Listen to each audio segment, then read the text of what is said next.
नमस्कार सर्वांना. आज आम्ही क्रिमिनल ट्रायल वरती ही व्हिडिओ घेऊन येत आहोत. सर्वात आधी तर आमचे जे अनुप पाल सर आहेत यांना आजच्या दिवशी सिटी सिव्हिल आणि सेशन्स कोर्ट येथे 307 या एका केसमध्ये ॲक्विटल भेटलेलं आहे, तर त्यांना खूप खूप अभिनंदन. आता क्रिमिनल ट्रायल ह्या विषया संदर्भात आम्हा सर्वांना माहिती देण्याकरिता जे सिनियर ॲडव्होकेट माझ्यासोबत आहेत त्यांचं नाव ॲडव्होकेट श्री सुनीलजी गायकवाड सर आहे. सुनील सर मागील 29 वर्षापासून सिटी सिव्हिल आणि सेशन्स कोर्ट या ठिकाणी काम करत होते, शेरिस्तदार या पदावरती. त्यानंतर मागील 7-8 वर्षापासून क्रिमिनल या फील्डमध्ये वकील म्हणून काम करत आहेत आणि सरांनी खूप साऱ्या केसेसमध्ये आरोपींसाठी काम केलेलं आहे आणि त्यांच्यातर्फे ॲक्विटल सुद्धा घेतलेलं आहे, म्हणजे आरोपी बाईजेत बरी झालेले आहेत. सर, चार्ज फ्रेम झाल्यानंतर आधी मी विचारणार की चार्ज काय असतो आणि चार्ज फ्रेम झाल्यानंतर क्रिमिनल ट्रायल मध्ये काय काय होतं हे तुम्ही सविस्तर सांगा.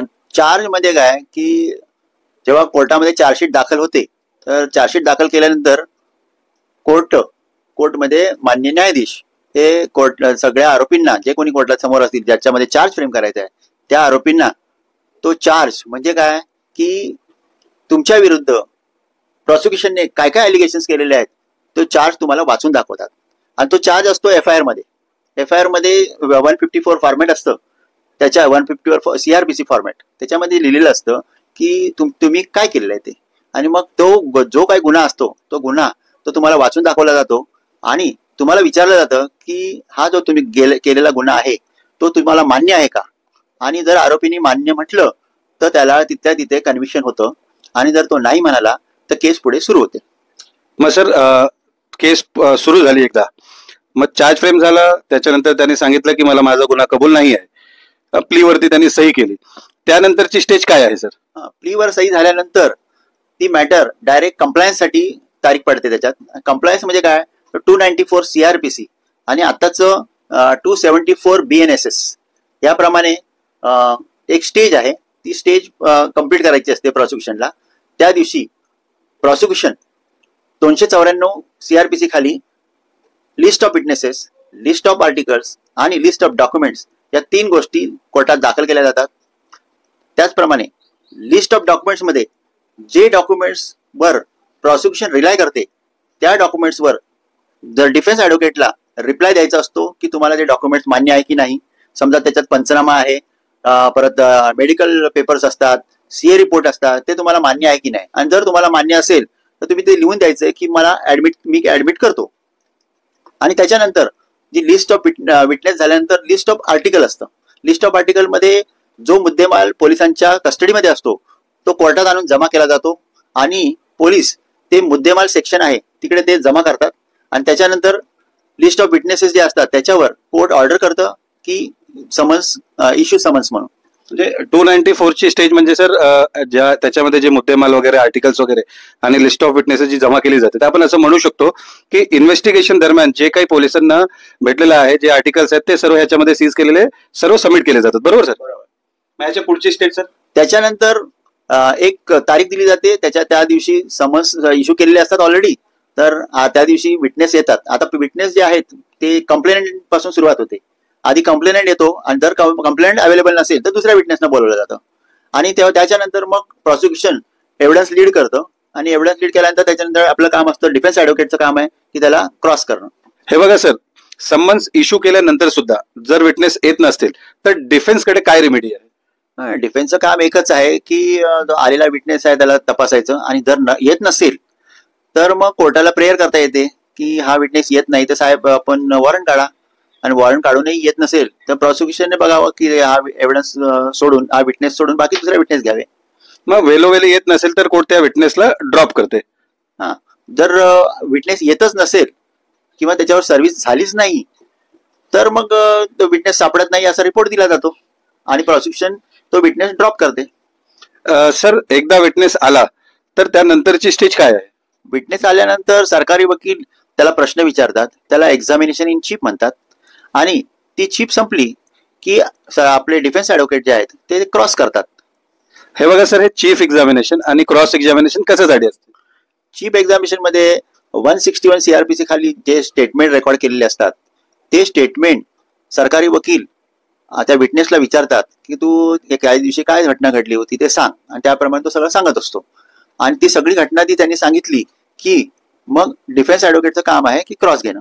म्हणजे आपण असं सांगू शकतो की चीफ एक्झामिनेशन अक्युजनी केलेला गुन्हा प्रूव्ह करण्याकरिता प्रॉसिक्युशन तर्फे घेण्यात येतो आणि त्याला रिबट करण्याकरिता म्हणजे ते मोडून काढण्याकरिता डिफेन्स ऍडव्होकेट जे आहेत ते क्रॉस घेतात.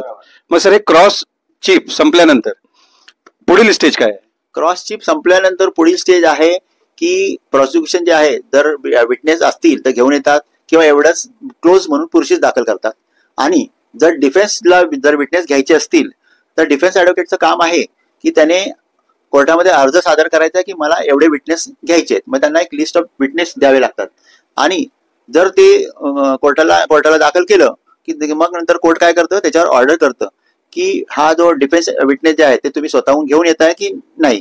जर आपण स्वतःहून आणत नसतील तर मग समन्स इश्यू केलं जातं आणि विटनेसचा भत्ता जो कोर्टात जमा करावा लागतो.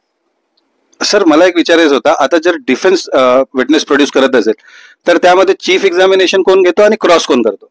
डिफेन्स विटनेस मध्ये चीफ हा डिफेन्स ऍडव्होकेट हे घेत असतात चीफ आणि क्रॉस सरकारी वकील घेत असतात. सर ही दोन्ही स्टेज म्हणजे प्रॉसिक्युशन सरकारी वकील यांच्यातर्फे बोलविण्यात आलेले विटनेस संपले आणि डिफेन्स यांनी स्वतःचे विटनेस सादर केल्यानंतर मग पुढील स्टेज काय आहे? डिफेन्सचे विटनेस संपले की डिफेन्स ऍडव्होकेटला सुद्धा एक ऍप्लिकेशन द्यावं लागतं की मलाही पुढे आता विटनेस तपासायचे नाहीत, म्हणजे त्याला एव्हिडन्स क्लोज प्रोसीस हा डिफेन्स ऍडव्होकेटला सुद्धा द्यावं लागतं. मग त्यानंतरची स्टेज सर? त्याच्यानंतर अॅक्यूज स्टेटमेंटला हे मॅटर लागलं जातं. अॅक्यूज स्टेटमेंट झाल्यानंतर आर्ग्युमेंटची स्टेज येते. आर्ग्युमेंट झाल्यानंतर जजमेंट. सर अॅक्यूज स्टेटमेंट मध्ये accused statement under section 313 of CrPC, मग त्यामध्ये आरोपीला काय सांगावं लागतो, कशासाठी असतो? जे प्रॉसिक्युशनने जे विटनेस तपासलेले असतात त्यातलं जे प्रश्न काढलेले असतात कोर्टाने आणि ते कोर्ट ते प्रश्न आरोपीला विचारतात आणि आरोपी उत्तर देतो की हे खरं आहे की खोटं आहे. आणि जर खरं असेल तो खरं सांगतो, खोटं असेल तो खोटं सांगतो किंवा त्याला एक्सप्लेनेशन द्यायचं असेल तो आणखी एक्सप्लेनेशन देऊ शकतो. मग सर 313 संपल्यानंतर तुम्ही बोलले आर्ग्युमेंट, तर आर्ग्युमेंट ओरली करावा लागतो किंवा रिटर्न आर्ग्युमेंट सुद्धा सबमिट करता येणार किंवा कसे? आर्ग्युमेंट ओरली करता येतं आणि रिटर्नही देता येतं. रिटर्न दिलेलं फार छान असतं कारण काय सगळे पॉइंट्स आपण कव्हर करतो आणि ओरल मध्ये काही वेळा काही पॉइंट्स राहिले जातात.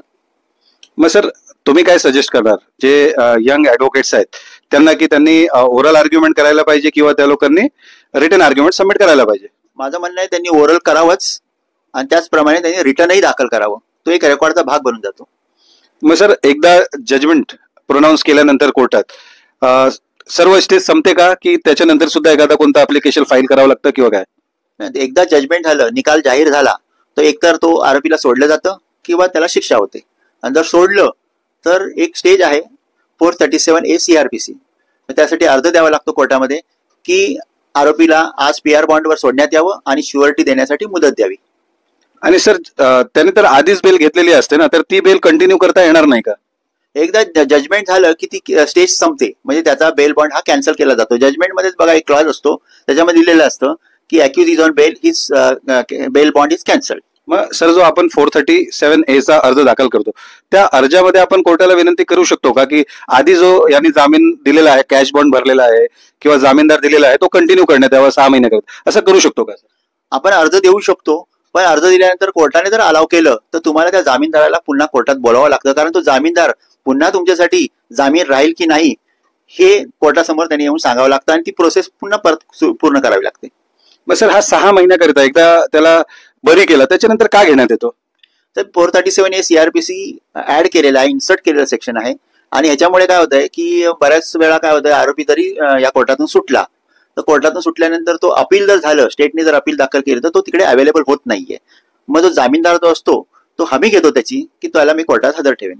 म्हणजे जर फिर्यादी किंवा सरकार अपीलमध्ये जात असेल म्हणजे MM कोर्टाने JMFC कोर्टाने जर त्याचा निकाल दिला असेल तर तो सेशन कोर्टात अपील करू शकतो आणि सेशन कोर्टाने निकाल दिला असेल तर हायकोर्टात अपील करू शकतो आणि ह्याकरिता ती शेवटी किंवा तो बॉन्ड घेतला जातो त्याच्याकडून. तर हे आमच्यासोबत सुनील सर होते. आपण सर्वांनी लॉफुल फॅक्ट्स वरती क्रिमिनल ट्रायल वरती ही नवीन व्हिडिओ पाहावी आणि आपले जेवढे सहकारी आहेत त्यांच्यासोबत शेअर करावी, जास्तीत जास्त लाईक करावा. जे नवीन ऍडव्होकेट आहेत त्यांना ह्या व्हिडिओचा फायदा मिळावा ह्याकरिता शेअर करा. धन्यवाद.